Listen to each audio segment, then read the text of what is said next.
तो SSC GD का exam date आ गया है और आप सभी तैयारी में लग चुके होंगे क्योंकि आपका एग्ज़ाम बहुत जल्दी है। जनवरी 10 जनवरी से आपका एग्ज़ाम स्टार्ट है। तो आज मैं बताने वाला हूँ कि आप लोग मॉक टेस्ट कैसे लगाएं। एसएससी जीडी के एग्ज़ाम के लिए मॉक टेस्ट कैसे लगाएं, क्योंकि मॉक से ही आपका मार्क्स इंक्रीज करेगा और आपको सबसे ज़्यादा फ़ायदा किसी चीज़ से होने वाला है, तो वो है मॉक टेस्ट। तो सबको पता ही होगा कि सबसे ज़्यादा मॉक कहाँ से लगाया जाता है। मोस्टली लोग टेक्स्ट बुक से सबसे ज़्यादा मॉक लगाते हैं और मैं आपको बताऊंगा कि मॉक टेस्ट कैसे लगाना है और सबसे अच्छा तरीका क्या है मॉक टेस्ट लगाने का, जिससे आप उससे बेनिफिट ले पाए। ठीक है, तो टेक्स्ट बुक पे मॉक लगाने पे आपको बहुत ज़्यादा डिपेंडेंट भी नहीं रहना है, क्योंकि मेरे कुछ फ्रेंड्स थे जो कि टेक्स्ट बुक पे मॉक लगाते थे पिछले साल। पिछले जब 2021 का एसएससी जीडी का एग्ज़ाम हो रहा था तो उनका टेक्स्ट बुक पे मार्क्स 80-90 आ रहा था, लेकिन जब वो रियल एग्ज़ाम वेन्यू पे गए तो वहाँ पे उसका मार्क्स 40, 43, 45 ऐसे आया। तो टेक्स्ट बुक पे आप बहुत ज़्यादा डिपेंडेंट भी ना रहे। तो टेक्स्ट बुक से सिर्फ आपको सिर्फ और सिर्फ प्रीवियस ईयर क्वेश्चंस लगाने हैं। वो भी आप ध्यान रखें कि जो पिछला एग्जाम हुआ है एसएससी जीडी का, क्योंकि उसका लेवल अच्छा लेवल था, उससे पहले उतना अच्छा लेवल का क्वेश्चन नहीं आता था। पिछला एग्जाम हुआ है उसका ज़रूर से ज़रूर सभी शिफ्टों का आप क्वेश्चन लगाएं, क्योंकि उसमें बहुत से ऐसे हार्ड शिफ्ट थे जिसमें जीके जीएस अच्छा लेवल का पूछा था, मैथ्स पे अच्छा लेवल का था, तो वो आप ज़रूर करें। और अगर आप और भी टेक्स्ट बुक से मदद लेना चाहते हैं तो आप क्या करें, आप सेक्शनल टेस्ट ले सकते हैं जिसमें भी आप वीक हैं। जो भी टेक्स्ट बुक के मॉक टेस्ट में जिसमें भी आप वीक हो रहे हैं उसमें आप सेक्शनल टेस्ट में जाइए और उसमें टेस्ट दें। और देखिए, अब मैं आपको ये भी बताता चलूँ, टेस्ट देने का एक नियम होता है, एक रूल है टेस्ट देने का, कि कभी भी आप टेस्ट के बीच में उठ के ना जाए। कभी भी टेस्ट के बीच में उठ के ना जाए, सभी काम करके आपको टेस्ट देने बैठना है। टेस्ट को कभी भी पूरा कंप्लीट करना है। ऐसा नहीं कि 60 मिनट का टेस्ट है और 20 मिनट में आप चले गए या 30 मिनट में चले गए, ऐसा बिल्कुल भी नहीं करना। तो मेन क्या है कि आपको एग्जाम में पूरा एफर्ट देना है, अपने टेस्ट में उसी तरह से आपको पूरा एफर्ट देना है। तो आपकी आदत रहेगी तभी वो चीज़ हो पाएगा वहाँ पे भी। तो आपको हमेशा तैयार रहना है टेस्ट के लिए और पूरी तैयारी के साथ टेस्ट में जाना है। टेक्स्ट बुक से आपको फुल टेस्ट नहीं लगाना है, बस प्रीवियस ईयर आप लगाएं। और मैं आपको आगे बताऊंगा कि फुल टेस्ट आपको किस प्लेटफॉर्म से लगाना है जो कि एग्ज़ाम ओरिएंटेड हो। तो अब क्या है कि अब आप टेस्ट दे चुके हैं और अब उसका बेनिफिट आप कैसे उठाएं ये मैं बताऊंगा। कि आप मेन बेनिफिट टेस्ट का क्या है कि आप एनालिसिस करें उसका, तभी आपको बेनिफिट होगा। कि आप दोबारा से अटेम्प्ट करें क्वेश्चंस को। जो क्वेश्चन जैसे मैथ रीजनिंग आप दोबारा से अटेम्प्ट करें, क्योंकि उसमें आपका टाइम के वजह से भी क्वेश्चन छूट सकता है, इसीलिए आप पूरा टाइम लेके दोबारा से उसको अटेम्प्ट करें।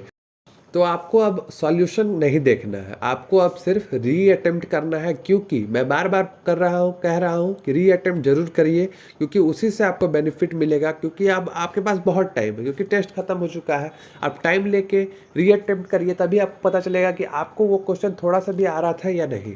और फिर उसके बाद उसका एनालिसिस करिए। जब वो बन जाए तो सही है, हाँ उसका शॉर्ट ट्रिक देख लीजिए आप, या फिर उसका एनालिसिस बाद में उसका डिस्क्रिप्शन दिया रहता है वो आप करिए। तो उसमें अब एनालिसिस आप करते हैं तो उसमें आपको जिनमें दिक्कत आ रहा है, जो भी क्वेश्चन में दिक्कत आ रहा है, अगर आपको कहीं पे कहीं शॉर्ट ट्रिक मिलता है या कोई अलग पॉइंट मिलता है एनालिसिस में, तो उसको ज़रूर अपने एक नोट कॉपी में नोट करिए, जिसमें आप सभी मॉक एनालिसिस के नाम से कॉपी बना लीजिए, जिसमें आप नोट करेंगे इंपॉर्टेंट थिंग्स, जिससे आपको बहुत ज़्यादा बेनिफिट होगा। तो अब मैं आपको बताता हूँ कि आप फुल टेस्ट कहाँ से दें। फुल टेस्ट तो जहाँ से मैं लगाता था या फिर जहाँ से और भी मेरे दोस्त या जितने भी लोगों से मैं मिला उनसे पूछा, तो वो लोग यही बताए, जिनका अच्छा मार्क्स आया था, वो लोग यही बताएं कि वो लोग टेस्ट लगाते थे। रोजगार विथ अंकित एक ऐप है जहाँ से आप फुल टेस्ट लगा सकते हैं, जो कि आपको कुछ पेड नहीं करना है। फुल टेस्ट आपको हर संडे को एक ना एक उसका टेस्ट आता है, एक फुल टेस्ट आता है, जो कि आप फ्री में लगा सकते हैं। और उसका एनालिसिस आप वैसे ही करें जैसे मैंने अभी बताया है। तो एक जो है सबसे इम्पॉर्टेंट पॉइंट है, ठीक है, आपको इसको ध्यान से देखना है, क्योंकि और इसको सोचना है इस चीज़ पे। क्योंकि अगर आप टेस्ट देते हैं फ़ोन पे, तो फ़ोन पे आप टेस्ट देते हैं तो आप अगर 60 मिनट टाइम कंज्यूम कर ले रहे हैं तो वो बिल्कुल सही नहीं है। आपको 57 मिनट 58 मिनट में टेस्ट को ख़त्म करना है। इस तरह का टाइम मैनेजमेंट आपको करना पड़ेगा, क्योंकि एग्जामिनेशन में आपको एक कंप्यूटर सिस्टम मिलेगा जिसमें आप जब टिक करेंगे कीबोर्ड में तो उसमें आपको प्रॉब्लम होगा और आपका 1 से 1.5 से 2 मिनट भी ख़त्म हो सकता है, उसमें वेस्ट हो सकता है। तो ये बहुत ज़रूरी है कि आप अपना टेस्ट 57 मिनट 58 मिनट में कंप्लीट कर ले, जिससे आपको एग्जामिनेशन में बेनिफिट मिलेगा। बहुत से बच्चे होते हैं फ़ोन में टेस्ट देते हैं, वहाँ पे जाने के बाद बहुत दिक्कत होता है उनको। वहाँ पे जाने के बाद इतना प्रॉब्लम होता है कि मार्क्स आ नहीं पाता है और टाइम वेस्ट हो जाता है। बोलते हैं कि 4 क्वेश्चन छूट गया, 5 क्वेश्चन छूट गया। 4-5 क्वेश्चन अगर इस बार छूट जाएगा तो 10-12 नंबर पे ऐसे ही चला जाएगा, 8-10 नंबर चला जाएगा आपका। तो उसका बेनिफिट कैसे उठाना है, पहले ही से आप तैयार रहिए टेस्ट देते हुए और उसका बेनिफिट उठाइए।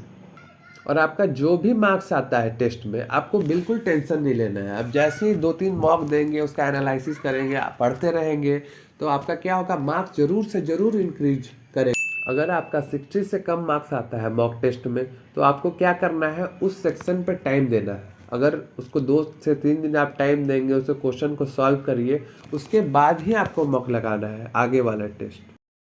तो मैं जानता हूँ कि आप अगर इन सब चीज़ों को फॉलो करेंगे तो आपको ज़रूर से ज़रूर बेनिफिट होगा और आपके मार्क्स भी बहुत अच्छे से इंक्रीज करेंगे। तो आपको सब यही रखना है कि आपको कंटिन्यूअस रहना है, कंटिन्यूटी को बनाए रखना है। अगर कंटिन्यूटी नहीं बनेगी तो आपका मार्क्स ज़रूर डिक्रीज कर जाएगा और आप कंटिन्यूअस रहेंगे, ज़रूर से ज़रूर आप लोग सक्सेस होंगे। Thank you.